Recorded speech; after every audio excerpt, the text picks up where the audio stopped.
Assalamualaikum, nama saya Nur Faridina binti Ahmad Nazri, student ID AM21100612, ingin memberi mesej dari hati mengenai adab berkomunikasi. Pada awalnya, apakah maksud adab berkomunikasi ataupun komunikasi itu sendiri? Komunikasi ialah perhubungan antara dua individu secara langsung ataupun tidak langsung melalui perantara seperti email, social media, mesej telefon dan radio. Adab berkomunikasi yang pertama ialah bercakap secara lemah lembut ataupun menggunakan suara nada yang perlahan. Hal ini dikatakan demikian kerana apabila seseorang itu berkomunikasi ataupun menggunakan nada suara yang tinggi, ini akan mencetuskan salah faham ataupun berkemungkinan rasa macam iri hati, marah terhadap seseorang yang lain. Kemudian, bercakap benar. Tidak semestinya kita perlu menipu ataupun bercakap terus terang kepada seseorang itu ketika berkomunikasi.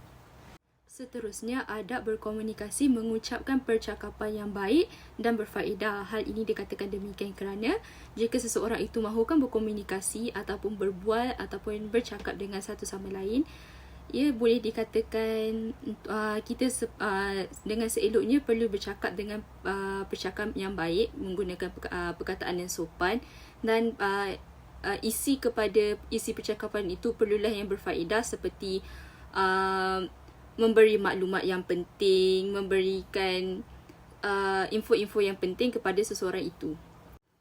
Faedah beradab ketika berkomunikasi yang pertama sekali dapat menjauhi fitnah, prasangka buruk dan salah faham. Hal ini dikatakan demikian kerana apabila seseorang itu tidak beradab ketika berkomunikasi, prasangka, fitnah dan salah faham sering berlaku ketika mereka berkomunikasi. Seterusnya, dapat merapatkan hubungan silaturahim. Hal ini dikatakan demikian kerana sesetengah individu ataupun kumpulan ramai ingin berkomunikasi secara berfaedah atau secara baik dengan seseorang itu dan ini dapat merapatkan jurang perhubungan antara mereka. Seterusnya, apakah keburukan ataupun akibat mengabaikan adab berkomunikasi? Pertama sekali, dimurkai Allah. Kedua, prasangka buruk, fitnah semakin berleluasa. Seterusnya, dipandang rendah oleh masyarakat. Ini dikatakan demikian kerana apabila seseorang itu tidak beradab ataupun mengabaikan adab berkomunikasi, menggunakan nada suara yang kasar, menggunakan perkataan yang kasar ketika bercakap ataupun berkomunikasi, ini akan membuatkan masyarakat yang lain yang memandang individu tersebut agak rendah. Dengan erti kata lain, macam memperendahkan diri sendiri dengan menggunakan percakapan ataupun nada yang kasar. Dan akhir sekali, hubungan antara masyarakat akan menjadi semakin renggang. Kesimpulan daripada video ini ataupun adab berkomunikasi sendiri, adab berkomunikasi sangat penting kepada kita untuk seluruh masyarakat, seluruh manusia.